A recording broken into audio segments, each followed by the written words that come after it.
Junctional hemorrhage. We talked about those. We don't have a junctional tourniquet.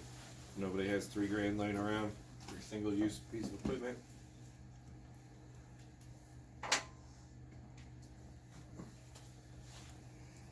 Saying here, with traumatic amputations, it's possible that a junctional tourniquet is the best choice. But if we don't have that as an option, then we're going to use combat gauze, direct pressure, and hope for the best. Just said, they didn't bring any with them. They're giant, they're annoying. They still survived. Or junctional tourniquets, we talked about those. They don't work if you don't have them. Yeah. So, there's a million different variations between TCCC, just like there is everything else. This is the DoD government-approved NAEMT version. The Indiana Department of Homeland Security version is different, because it's civilian-based. It's only a single day. It's TECC for all purposes, truthfully. The difference between that is they base it on your skill level when you take the class. If you're a paramedic, you take this class. If you're an EMT, you take this class. If you're an advanced EMT, you take this class. If you're a civilian, you take this class. They base it off different skills that they know you already have. They assume every paramedic can start IVs. The IV section in the paramedic class is start an IV bullet point, and that's it. Nothing else. So, they say if you need to tube someone, ET tube someone, bullet point. That's it. Nothing else. People like us, we understand that that's something we need to learn. So, don't think just because you've taken TCCC, you're also proficient in all those skills. I mean, it's definitely different stuff. Don't ever take a tourniquet off in the field. Don't let somebody teach you something and you take it as gospel, because anything you're taught is good 99% of the time, truthfully. Because there's still that 1 in a million or 1 in 1,000 or 1 in 100 or 1 in 10 chance that what you were taught is just not going to work. You're like, crap, I can't do nothing here. What that? We'll figure something out.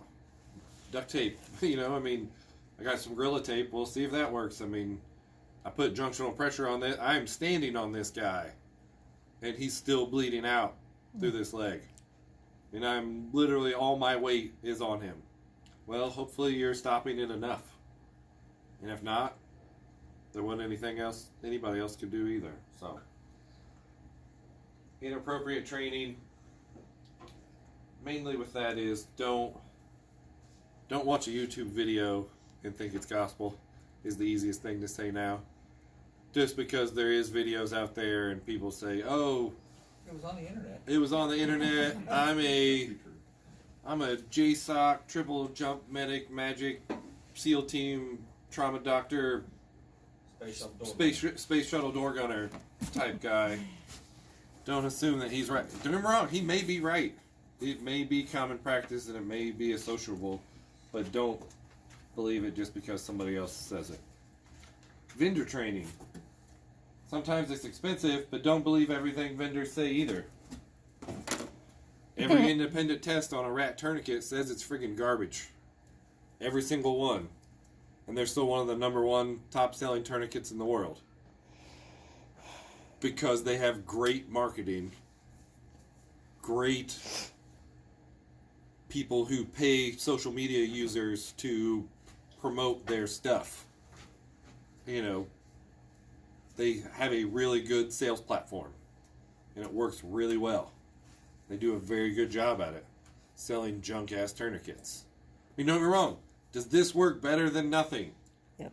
Yes. But does it work? No. They fail 40% of the time. That's not a good number. 4 out of 10 people you put a tourniquet on, it doesn't work at all. Because you can't apply it right. It's too thin. It creates other damage. It's horrible. But you can't beat their social marketing. They do a really good job. So I guess they really believe they have a good product, or they just... They deem it all on operator error. They say if this is used in perfect scenarios, perfect timing, it's proven to occlude the veins and stuff like that. Which is putting on and then a triple wrap, one through here and then one through here and then back around and then readjusting and tightening. So someone in a classroom like this with lights and another person holding their arm out, you can apply this to the forearm correctly enough to occlude the blood flow. If that many people can screw your product up that easily, then it's probably not the people. Exactly. But technically, in a perfect use scenario, this will work.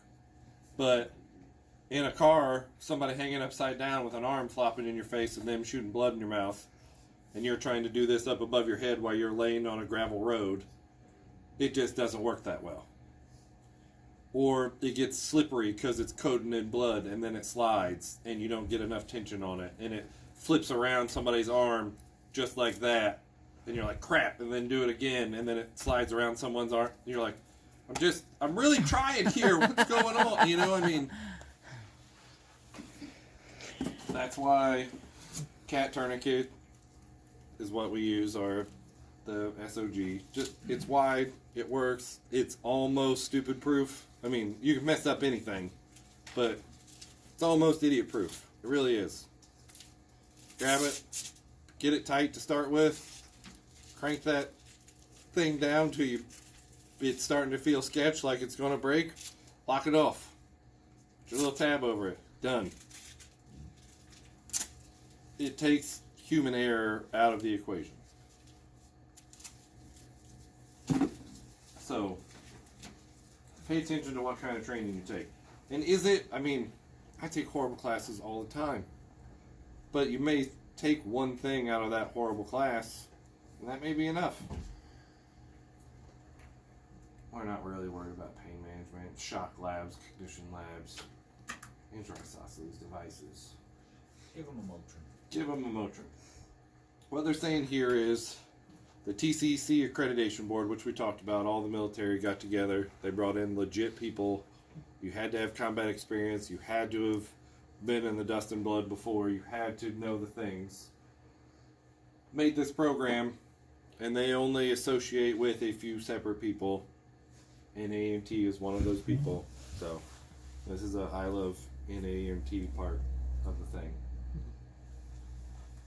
They track us, the surveys, everything. We passed some pretty stringent tests to be a TCCC instructor. The location has to be approved for so many years, has to get inspected until then you're good wherever you teach. Go to an accredited program. So, mainly this whole program has been eliminating preventable death. And that's the skills we're going to go through today to go through everything. Massive hemorrhage, breathing, circulation, appropriate transport when needed. It's basic.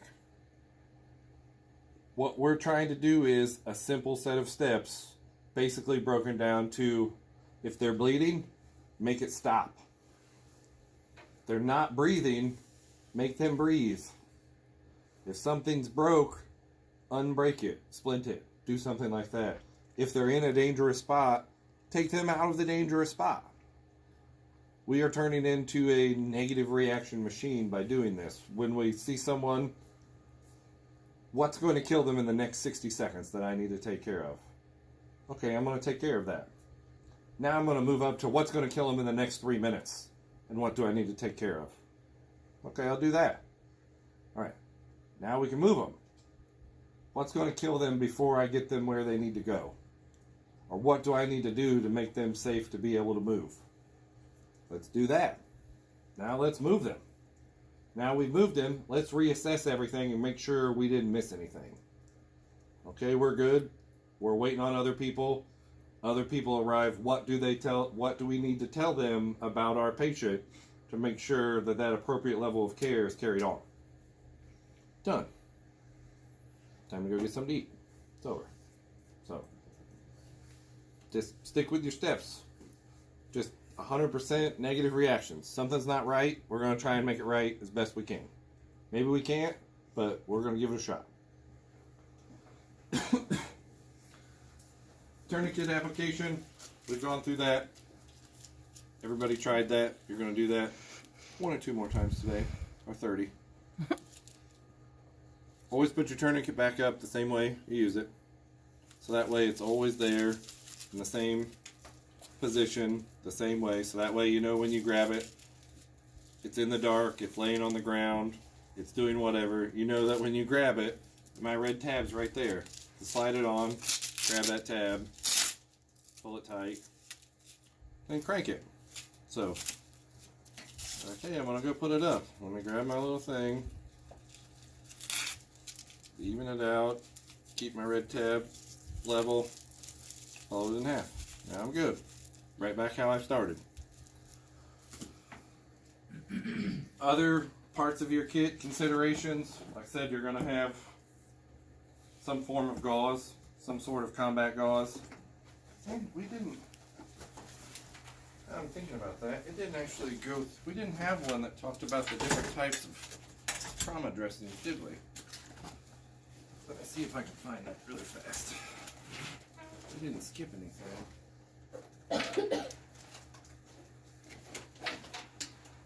I'm sorry, they change the programs on us every friggin' 2 days.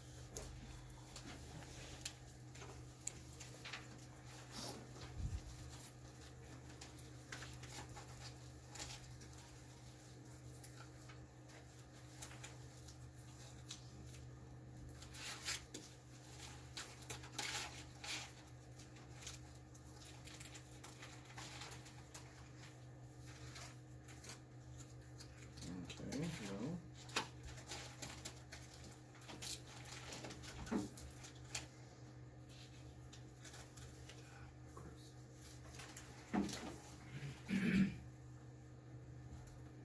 All the case study 7.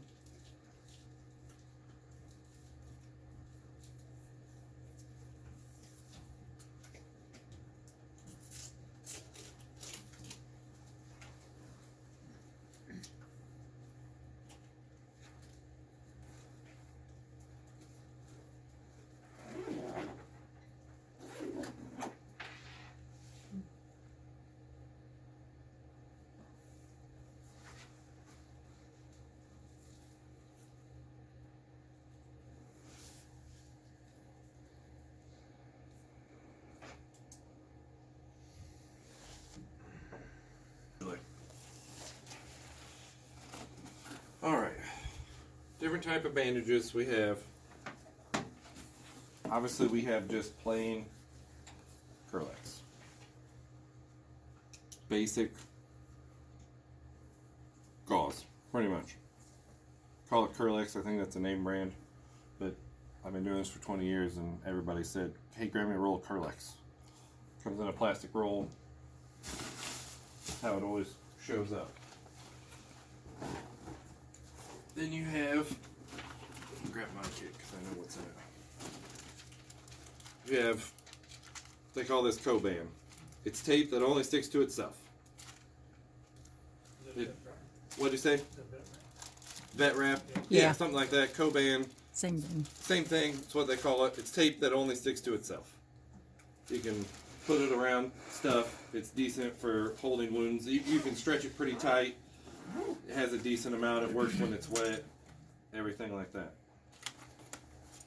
I carry Coban in my kit. Just for use. Israeli bandage. Trauma bandage, trauma dressing, anything like we talked about. It's a band-aid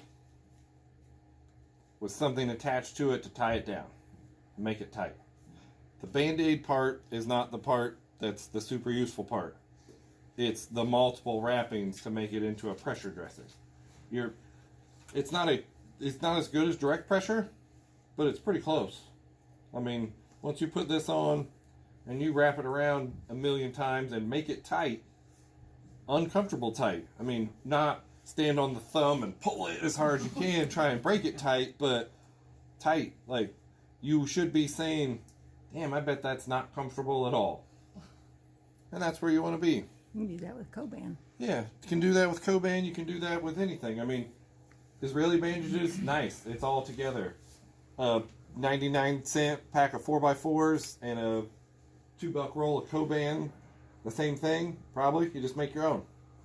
But this all comes in a little sealed package. Looks just like this. No, this one's an Olays, but you know, trauma dressing. Modular. This is the Olays modular bandage. The difference between the Olays and this bandage is Olays comes with a little bit more crap attached to it.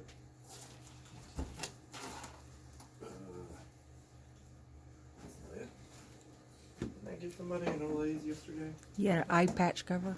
Yeah. Yeah, it's in there. It's in here somewhere. Yep.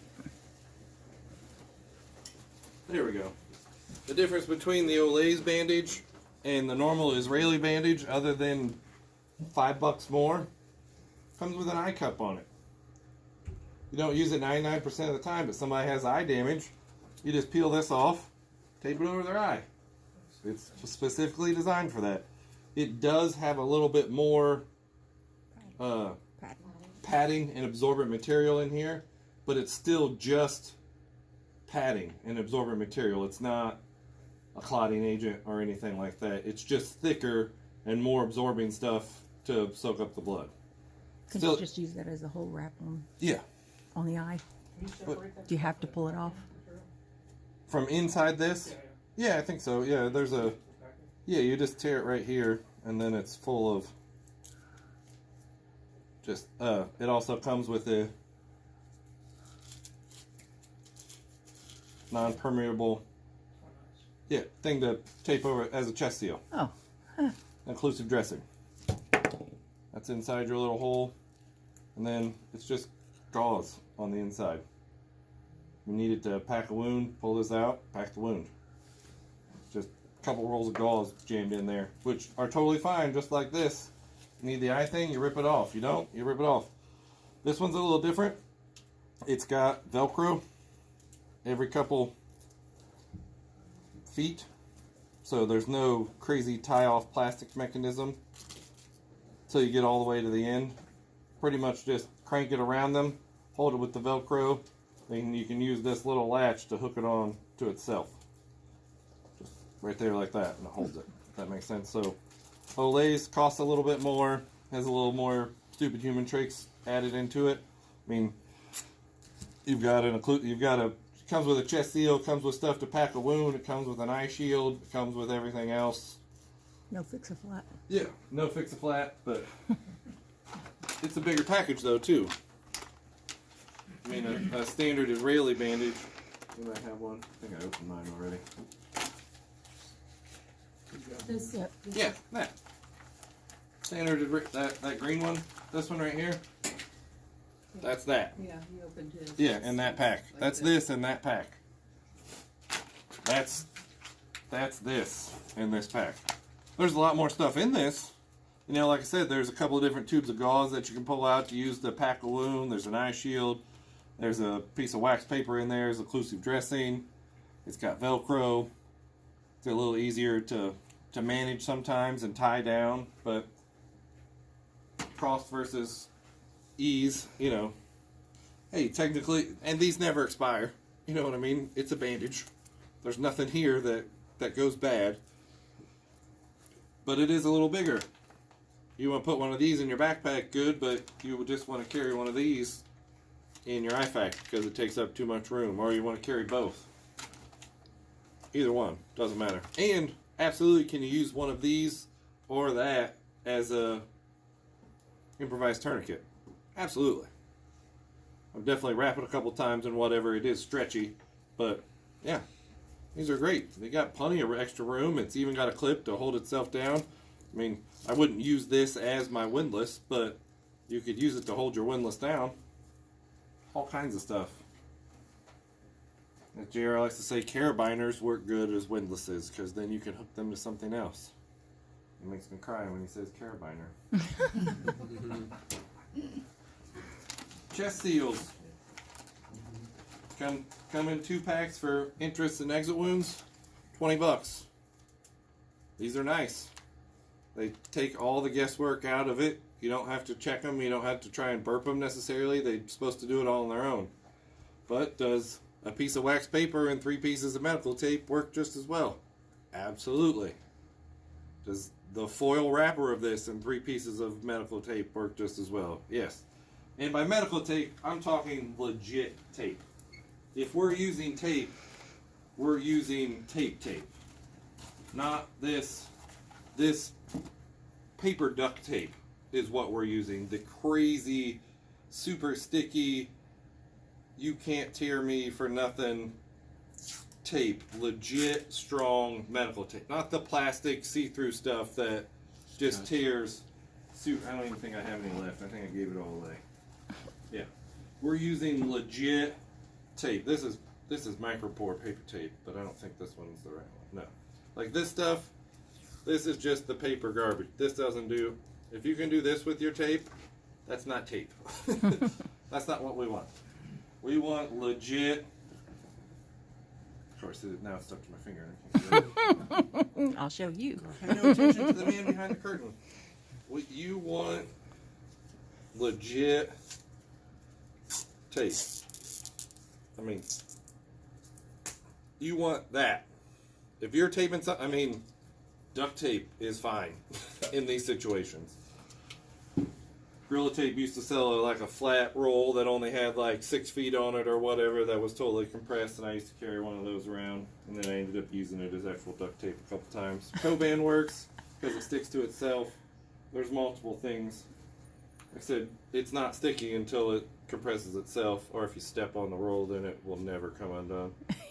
Good luck finding the end. Yeah, you gotta find the end. So, all different kinds of stuff, all different options. Can you buy a $10 IV kit and carry it around? Sure you can. But is it ever actually going to do anything useful for you in a non-combat situation? Probably not, unless you want to stick one of your neighbors for fun. Don't stick your neighbors for fun either. Right. But he said I could. Just be still. Just hold down. Just be quiet. Hold still. Matt, for Coban stuff, that's kind of like the vet wrap. Yeah, same thing. Because I know, for our kids, we ended up putting like the vet wrap in instead of, because it was like half the price and did the same. Yeah, it's the same stuff. It's just different cut. It's not You tactical. get 4 yards of it. Yeah, this one, mine expires 6 of 18. I found another thing of sell-off skulls I randomly had stuck in my crap. Should pay more attention to your kit. Needle decompression needles, or chest decompression needles, $10 a piece. Like I said, if you're going to ride that train, that's something you have to be ready for. We're going to test that skill today and try it, but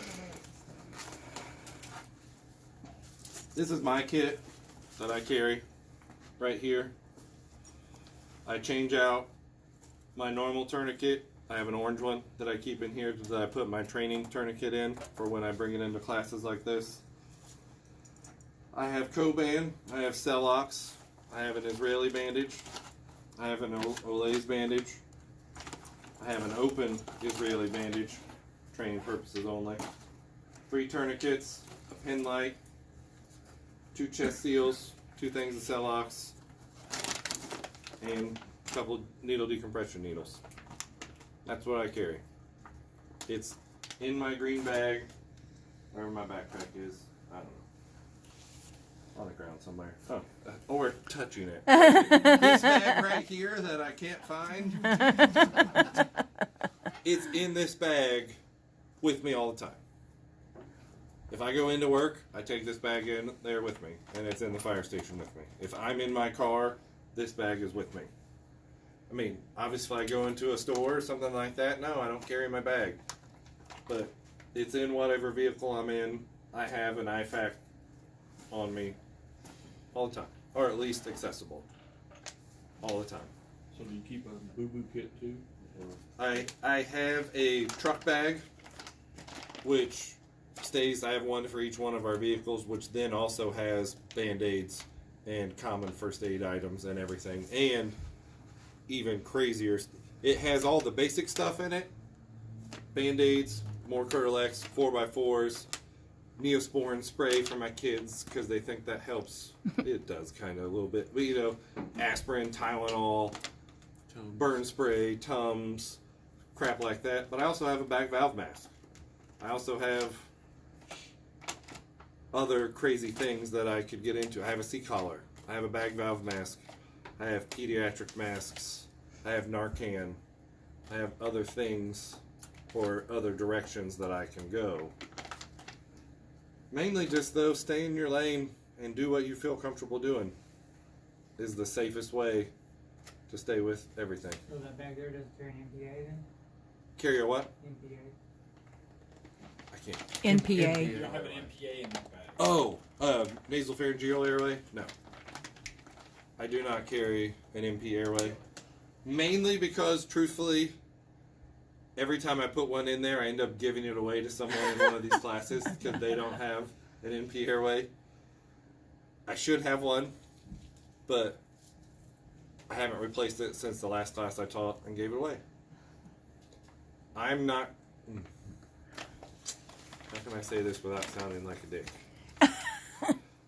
If someone is bad enough that I think they need an MP airway, they're probably going to end up getting tubed or something else anyway, in my personal opinion. But I believe I'm trained enough to make that decision that I do not believe an MP airway is going to make that much of a difference with my skill level. And that's just me sounding like a pompous asshole. But I mean, does that make sense what I'm trying to say there? That you're a pompous asshole. That I'm a Yes. pompous asshole? If you have the experience to actually do the tubing, whereas Yes. it would be far easier for us to do the MPA. Yes, the MP airway. And we will test MP airways as a skill today. That will be something that we will do. And it is very... It's entertaining. It's fun. It's just not... I've been on an ambulance. I've taken 10,000 EMS runs, 50,000 fire trucks runs as a ALS responding to EMS runs, and I've used 3 NP airways in my life. But I've never been involved in a mass casualty situation either. And if that's something where I can just pop in, I mean, we carried 20 of them on the fire truck. I mean, am I going to grab them? Yes, I'm going to grab them if I'm going into something. I'll start handing them out like candy.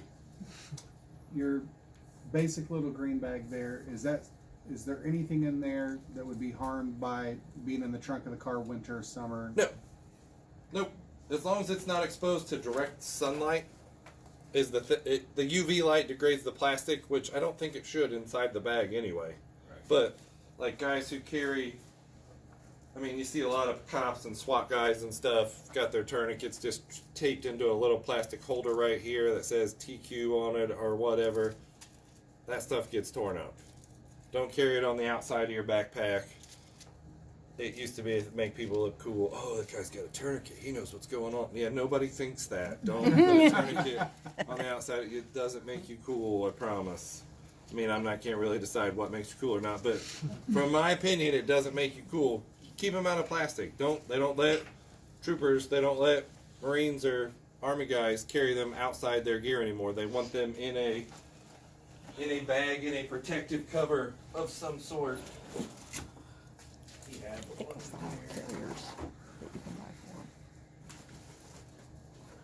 You know, they want them in a little tourniquet case to put 2 or 3 of them in. Looks like a magazine holder. They want them in there. They don't want to. You don't want to just leave this hanging out. You want to put it in some sort of case, some sort of something. I think these cases are Condor cases. They're like $10. I don't have part of JR's kit that I guess he didn't actually sell for this class. That assumed that he did, because computers and JR work just as well as they normally do for other Luddites like him. I used to carry a pair of shears in my little bag right here, and some rubber gloves. Now I carry my rubber gloves somewhere else because my rubber gloves did degrade sitting in this, but I just had the nitrate, the black ones. They just don't last, is the problem. I mean, they last a couple months under hot and cold extremes, and then they just fuse together into a piece of crap. I mean, actual true rubber gloves may work better. I don't know. We've been using the black nitrate gloves on the apartment for 15 years. So I've never used anything else. The shears are fine, but I broke a set and then just never replaced them. I didn't break them doing anything that I should have been doing. I was doing dumb stuff with them, and I just know that my shears were in my... I was like, hey, I'm going to go get my shears and try and cut this tub surround out around this faucet with my shears. And I with both hands trying, and I ended up snapping them, and I just haven't replaced them yet. So, shears are useful, but most people carry a pocket knife. If your pocket knife's not sharp enough to cut clothes, you need a new knife. I mean, truthfully, if you can't cut a pair of blue jeans with your pocket knife, you need a new knife. Fair enough. Don't need the little gut hooks like other people use to cut people's clothes off. I mean, it's entertaining. I carry, like I told you guys, I carry the SOG and the cat tourniquets. I carry one of each in case I do come across a big person. My main primary tourniquet that I keep is orange. Doesn't matter what color your stupid tourniquet is. Some of them are orange, some of them are blue. Some places use those to differentiate as, hey, all our training tourniquets are orange, all our duty tourniquets are blue, and our backup tourniquets are black. Or color doesn't matter. As long as it's a legit cat tourniquet from a legit dealer, which is normally North American Rescue, you're fine. If it doesn't cost $20, it's fake. And that's all there is to it for that. There's other stuff out. We've tried other ones. They just don't work. The SOGs cost $30. Like I said, it's a different set, a different thing to use. Do you have the new one that they just presented at the shows? The SHOT Show one, the one that they gave JR a couple of, no, we haven't tried those yet. What we'll do with those, she was talking about some tourniquet people, I think they're like a ratchet system tourniquet. They're almost like a zip, it like clicks, like where we pull the red tab and then Velcro it down on theirs. When you pull it, it clicks and locks itself in. So you can get a little more tension without having to then apply the Velcro. It's a little easier for a one-handed application. They're supposed to be sending him some, or they did send him some already, and then we'll give them to people in a TCCC class and have them take them on them off. And I mean, like I said, you really are going to apply a tourniquet 10 times, 15 times here in the next 6 hours. So we'll give one of those to 6 people, in 5 classes from now it's been applied 50 times, and it either lasts or it explodes. And then we're like, hey, it exploded. Like we've got, some of them's got a hole. We may have broken them all. Some of the tourniquets I hand out may have like a hole melted into them right here or something. Well, that was a new brand of cat-like tourniquets that the guy's like, oh, you can do whatever and you can try them and you can't touch them and they last just as long as cat and break strength and everything else. Well, we've now broken them all, I think, except for 1 or 2. No, I mean, don't get me wrong. This is a cat tourniquet right here. And as you guys can see, this plastic is about done. But I mean, this thing has been put on 200 times. That's not how many times your tourniquet's going to get put on. It's going to get put on once. Or, if you should practice with it every once in a while. But do what I do. Have a practice tourniquet. My practice tourniquet, I know for a fact, has been put on hundreds of times. And my plastic's fine, but my actual webbing is coming apart right here. That's supposed to be attached. So, and this is an Amazon garbage tourniquet too, by the way. It doesn't say cat on the back. This thing doesn't, I can't believe it's lasted as long as it has. I was looking at them on Amazon last night, and I found one that was a 2-pack for like $28. And that may be close. As long as it's actually from North American Rescue, maybe you can get a better deal, but I would definitely read the comments and research it. I did, yeah. It's recon. It wasn't in Okay. AR. But I figured, like you said, if it's going to be going with the patient and I'm never going to see it again, maybe Yeah. I don't want to spend $30 per tourniquet. Right. So like I said, don't buy a practice tourniquet, but don't. You also have to think that you may be putting this tourniquet on yourself. That's the key here. Yeah.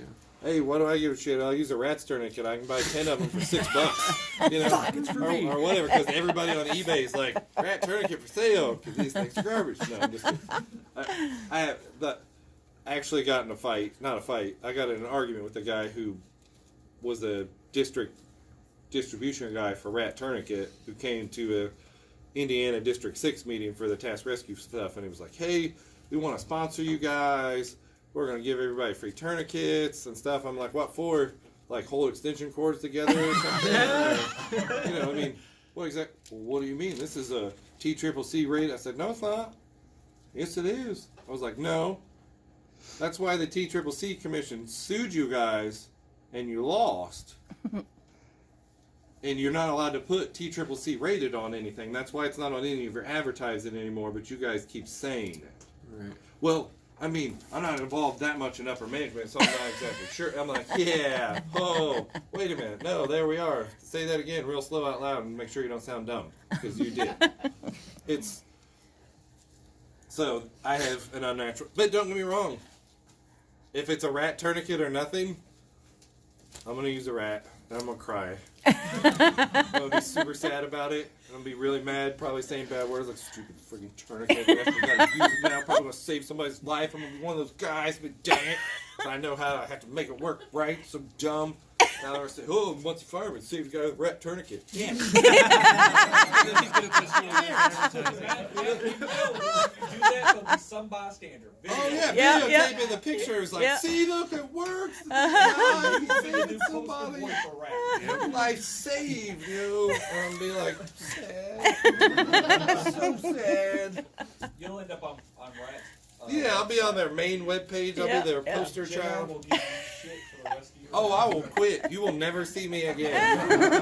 Just putting it out there. I will pop smoke and disappear. I will. That, or you'll be online and they'll say, look at this dumbass using a rat's Yeah, tourniquet. And yeah. I don't have to be hate mongering people Yeah. on the phone all the time. All Gosh, caps. now I'm unrealistically angry for some reason. Oh, we didn't play that right. We didn't man before we took the test. Yeah. No, we'll play your silly little game. That one's good.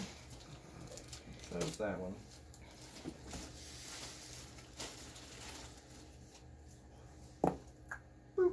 Don't use that one. Don't use this one? No. It's fine. It's lubricated now. It is. For our IVs, this is our IV needle.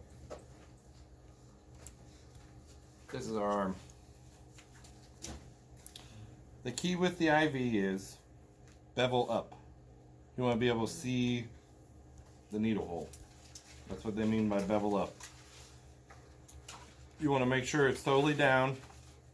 And when you grab it, the key is,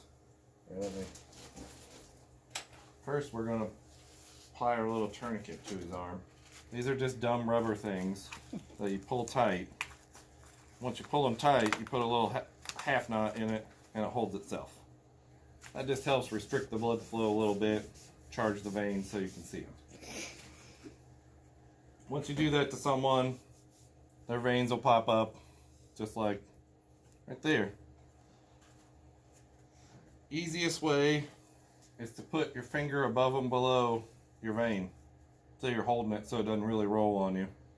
Bevel up, like we said, look at it. When you go